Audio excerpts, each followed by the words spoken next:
tonight. Stay here one more time. Remind me what it's like. And let's fall in love one more time.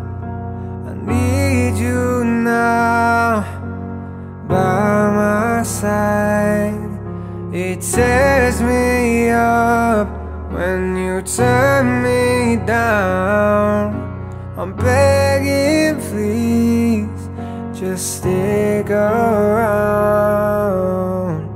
I'm sorry, don't leave me.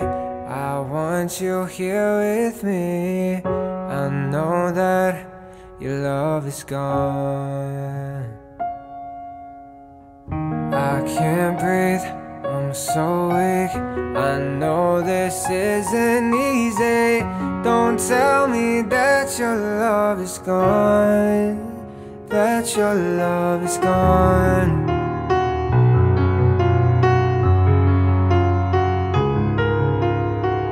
Don't tell me that your love is gone, that your love is gone.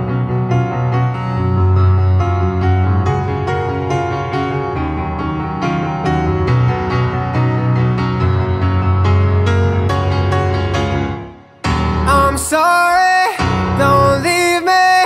I want you here with me. I know that your love is gone. I can't breathe, I'm so weak. I know this isn't easy. Don't tell me that your love is gone, that your love is gone,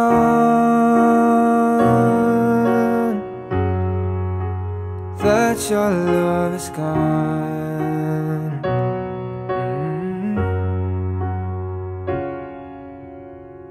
I can't breathe, I'm so weak.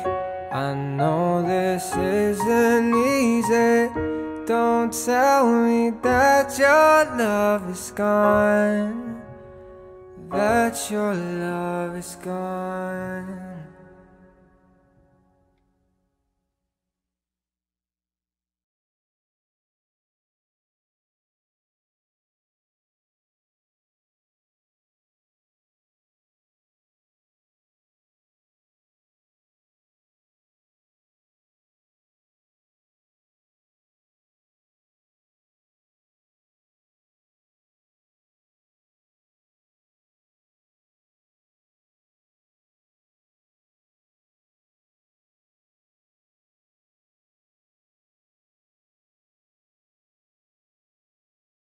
Hello?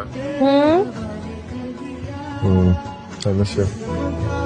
क्या? कैसे बोला? I said I miss you. Hi, I miss you too.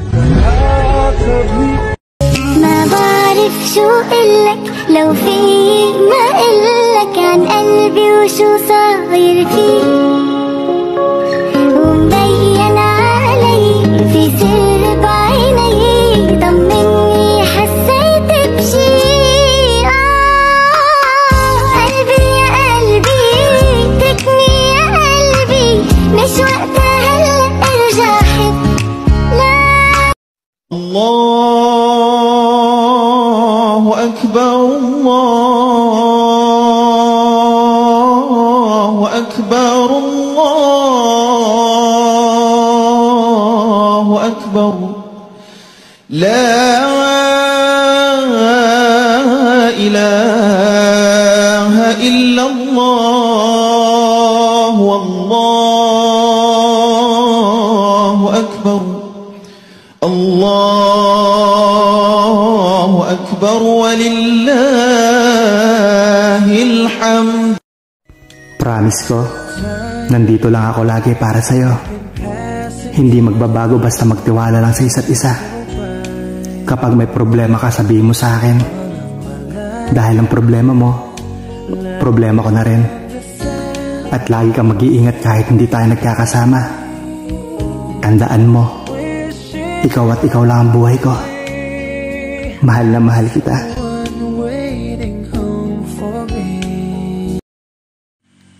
So, magandang gabi sa atin lahat.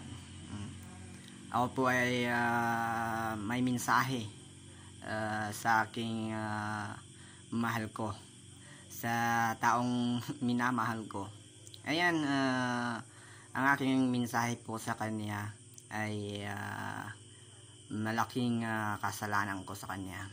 Ayan, ang ibig sabihin ng aking mensahe ay humihingi ako ng tawad, pasensya, at sa lahat ng nagawa kong kasalanan sa kanya.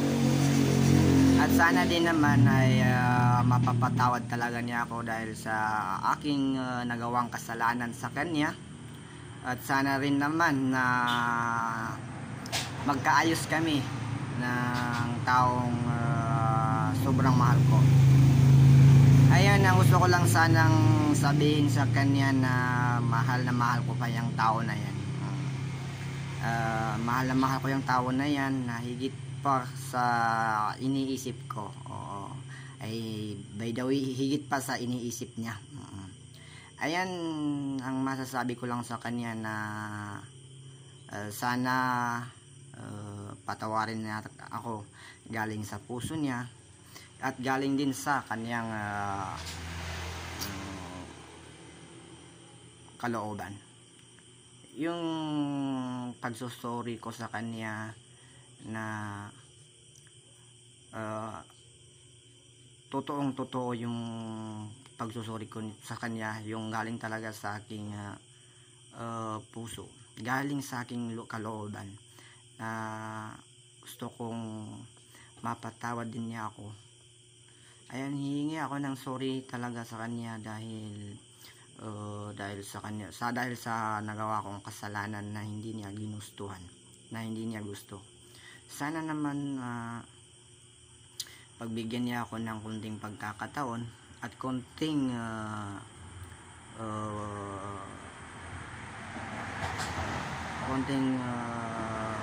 mensahe. Ayan, gusto ko sana talaga na yung lubos-lubusan na sorry, yung hindi na ako mag-isip ng kahit ano dahil sa sobrang mahal ko siya. Ayan, sana din naman ay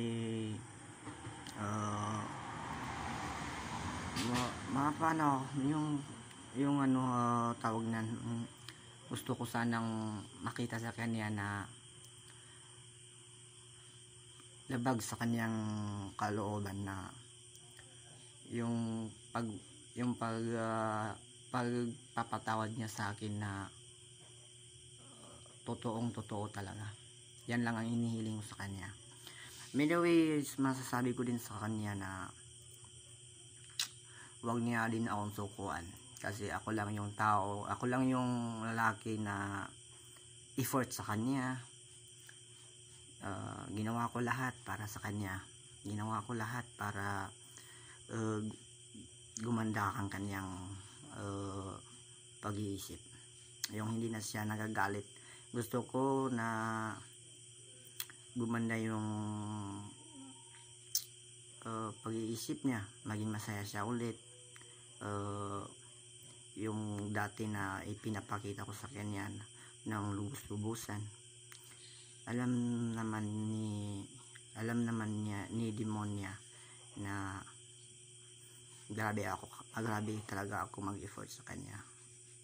Sana naman gusto ko sana na maibalik namin yung pagmamahalan namin, yung tiwala namin sa isa't isa. Gusto ko din sana na marinig sa kanya ang kanyang mensahe, na ano talaga ang kanyang salita. Sana hindi siya bibitaw sa aming dalawa, hindi siya bibitaw sa relationship namin dahil palagi rin namin ginagawa tong puro away, pero ito talaga ang mas masakit na nagawa ko na hindi niya nagustuhan. Yung sakit na nararamdaman niya. yung buong buo yung tiwala niya sa akin, pero binaliwala ako, binura ko yun at ganun. Di ko inisip na magkaganon yung aming relasyon dahil lang sa ganun na pangyayari. Sana magiging masaya siya sa araw na to at magiging masaya siya dahil ginawa ko to para sa kanya, at para di din siya makapagsabi siya na para di siya makasabi na baka puro salita lang ako pero wala sa gawa. Wala sa gawa, pero in-promise na ako sa kanya, gagawin ko talaga to para sa kanya. Gawin ko para maging totoo din ako sa kanya, at ramdam ko na mahal ako ni Demonia. So sana naman AKSD pagbigyan mo ako ng konting pagkakataon na ayusin natin yung ating relasyon, na hindi na magaya dati, puro na lang tayo away, puro na lang pero alam mo sa lahat ng inaaway mo ako, minsan tupakin ka, minsan pero ano ang dapat kong gawin ay sinusuyo ka, pero ginawa ko din para hindi tayo maghiwalay. Ginawa ko lahat ng tiis, lahat ng konsensya, tiniis ko para din naman sa atin dalawa yun Ayan.